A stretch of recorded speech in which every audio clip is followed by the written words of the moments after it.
There is a moment silent and almost sacred when love stops being an encounter and becomes a mirror. We don't notice it right away because at first everything feels like a spell. The glances, the promises, the sense that at last we've found someone who understands us. But little by little we realize that this other person awakens something in us, something ancient, perhaps asleep, perhaps forgotten. Carl Jung said that what most irritates us in others reveals something unresolved within ourselves, and in love, that truth becomes even deeper, because it's within the intimate bond that the unconscious shows itself most strongly. The other stops being just a person. They become a symbol. They show us, with surgical precision, the contours of our shadow, the wounds of childhood, the fear of abandonment, the need for control. Love, then, ceases to be only pleasure and becomes a path, a mirror that doesn't lie, doesn't disguise, and doesn't spare. In this video, we'll walk this journey together to understand what your relationships are trying to teach you about who you really are. If this theme already resonates with you, like this video and share it with someone who also seeks to understand love with more awareness. Chapter 1. The unconscious chooses before the heart. Before the mind chooses, the unconscious has already decided. Before the heart falls in love, something in us, older than love itself, has already recognized in the other the mirror of an unfinished story. Jung said that we fall in love not with who the other is, but with what they awaken in us. And that's why, so often, we feel an inexplicable force, an almost mystical pull, as if destiny were pushing us toward that encounter. But what's really happening is that the unconscious seeks healing, and it does so by bringing to the surface everything that still needs to be seen. Every person who enters our life carries the fragrance of an emotional memory, the tone of voice that recalls the distant father, the gaze that evokes the tenderness the mother didn't know how to give, the presence that reopens forgotten wounds. These reunions aren't punishments, they're invitations to break cycles, to heal patterns, to free ourselves from repetition. But if we remain unconscious, we call it bad luck. We say, I always attract the same type of person, without realizing that the pattern is a call from the soul, not a mistake. Seen through this lens, love stops being random and becomes the symbolic language of the unconscious. We don't choose whom we love. The psyche chooses, guided by memories, shadows, and hidden desires. When we understand this, a new kind of freedom begins to emerge. Because then we stop blaming the other and start asking ourselves, what within me chose them? That question, simple and powerful, is the beginning of individuation, the moment when love stops being projection and becomes self-knowledge. Chapter 2. Projection, when we see the unconscious in the other. Jung described projection as an inevitable phenomenon. We place onto the other what we can't recognize in ourselves. We love not the other, but the reflection of what we need to see. We fear not the other, but the shadow they awaken. At first, projection is sweet. We see our partner as ideal. We imagine in them the completeness we lack. They seem like the answer to all our needs. But over time, the mirror starts to crack. What once enchanted us starts to irritate us. The very trait that seemed like light now becomes shadow. And that's where the relationship turns into a laboratory of the soul. Because when the enchantment falls away, what remains is the truth. The other becomes a living mirror of everything we've avoided seeing in ourselves. The fear of not being enough, the difficulty in surrendering, the pain of rejection. Projection is the mechanism the unconscious uses to teach us to see ourselves. Everything that most disturbs us in others is, in fact, a message. The judgment we cast on the other is a trace of what still needs healing within. When we begin to withdraw these projections, something miraculous happens. The other stops being a threat and becomes a teacher. They teach us through discomfort to see who we are. And when we see clearly, love stops being an escape and becomes a path of integration. It is at this point that the relationship becomes a mirror of the soul, and the mirror, when accepted, reveals not only what is wounded, but what is potential. Because in recognizing our shadow in the other, we also discover our light. Chapter 3. The Shadow in Love. Meeting what we deny. Love is a mirror that, sooner or later, reveals the shadow. What we don't want to be, what we hide even from ourselves, returns in the form of conflict, jealousy, silence, resentment. This is how the unconscious teaches us to face what we avoid. Jung called the shadow the hidden side of the personality. It contains everything we repress: anger, insecurity, desire, pride, fear, and that out of shame or fear of rejection, we banish from awareness. But love, in its divine and unrelenting nature, does not accept fragments. It wants us whole. That's why relationship becomes the perfect mirror. Every irritation, every disagreement, every unspoken word is an opportunity for self-knowledge. When jealousy shows up, it doesn't speak about the other, but about our own insecurity. When we feel the need to control, it's the fear of abandonment asking to be embraced. When we demand perfection, it's the inner child crying out for unconditional love. The shadow manifests to be integrated, not punished.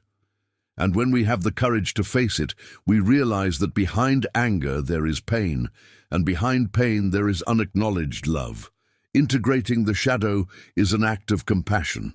It's not about conquering our imperfections, but about embracing them with clarity. Because healing isn't in eliminating what is dark, but in allowing light to pass through it. True love doesn't happen despite the shadow, but through it. It is the space where two souls become conscious mirrors, allowing themselves to be seen and, in seeing, to heal. Chapter 4. Love, Pain and Healing. Relationship as Rite of Passage. No love is by chance. Every bond that arrives carries within it a purpose of transformation. Sometimes it comes with sweetness, other times with rupture. But in both cases, it shapes us, expands us, and invites us to mature. The pain that love brings is not punishment, it is initiation. It's the alchemical fire that purifies, burns the ego, and reveals the essence. When we suffer for love, it's the part of us that still believes in separation being undone. Jung saw relationships as rites of individuation, processes through which the soul uses the other to recognize itself. That's why, so often, intense loves don't last. They fulfilled their symbolic function. They didn't come to stay. They came to awaken. The soul does not seek stability, it seeks expansion. And every time love hurts, something within us is being invited to grow. Perhaps the learning lies in letting go of control, accepting what is impermanent, learning to love without demanding possession. Perhaps it lies in recognizing that the other doesn't complete us, they reveal us. At this point, love becomes a conscious mirror. We no longer ask to be saved, we ask to be seen, and by looking within, healing begins. Because healing in love is not finding the perfect relationship, it's becoming whole within it. If this reflection has touched you in some way, share in the comments. What has love taught you most so far? Your words may inspire another soul in search of understanding. Chapter 5. The Sacred Masculine and Feminine Within Us. Behind every human relationship lies an archetypal mystery. The encounter between the inner masculine and feminine. Jung called these forces animus and anima, complementary principles that live in all of us, regardless of gender. When we love, what we truly seek is this inner union.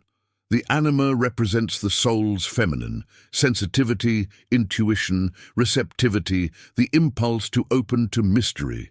The animus, in turn, is the principle of action, direction, clarity, discernment. Within us, these forces try to dance in harmony, but when they're in conflict, we project that imbalance onto our relationships. That's how a woman may seek in a man the protective father she lacked, and a man may seek in a woman the tenderness he never learned to offer himself. These pursuits are unconscious attempts to heal the sacred within through the other. But true love is born when we recognize that we already carry within us what we so desperately look for outside. When the feminine in us learns to trust, to listen, to receive. When the masculine learns to hold, protect, and guide with awareness. Mature love is the alchemical marriage of animus and anima, the union of opposites within the human heart. And when this integration happens, we stop loving from lack and start loving from wholeness. In that state, the other stops being a necessity and becomes a choice. The relationship ceases to be a mirror of scarcity and becomes an expression of abundance. And love, finally, becomes a space of freedom, where two whole souls recognize each other, not to fill up, but to expand. Chapter 6. Loving without projecting. Awareness, presence, and freedom. Loving without projecting is one of the soul's greatest challenges, because deep down, projecting is a natural act. It's the unconscious trying to see itself through the other. But there comes a time when awareness matures and love becomes a choice, not a compulsion. Loving with awareness is looking at the other and saying, I see you as you are, not as my mirror, nor as my salvation, but as a soul walking beside me. This is the love that doesn't imprison, because it understands the other is not property, but presence. And presence is the space where love breathes. When we're aware, we stop reacting and start observing. We stop demanding and start understanding. Conflict stops being a threat and becomes an opportunity for growth. Quantum physics reminds us that observation alters the observed. So it is in love. When we observe the other with awareness, we transform the energy of the relationship. The vibration of judgment turns into empathy, and resistance into acceptance. Loving then stops being about being right and becomes about being present. We no longer seek control but harmony. We don't ask for perfection but for truth.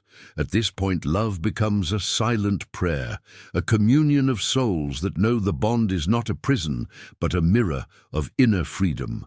And when we learn to love like this, with an awakened heart and the soul's eyes open, we realize that love was never about finding someone. It was, from the beginning, about finding ourselves in someone. Conclusion: when love becomes the mirror of the soul, when love stops being a battlefield and becomes a mirror, something profound happens. The gaze changes. We no longer seek in relationships the confirmation of our worth, but the expression of our truth. We come to understand that every encounter was necessary, even the ones that hurt, because all of them, without exception, helped reveal who we really are. Conscious love is not free of pain, but it is free of illusion. It teaches us that to love is not to lose ourselves in the other, but to find ourselves more clearly through the other. It is recognizing that every relationship was a teacher, and that every goodbye was a portal.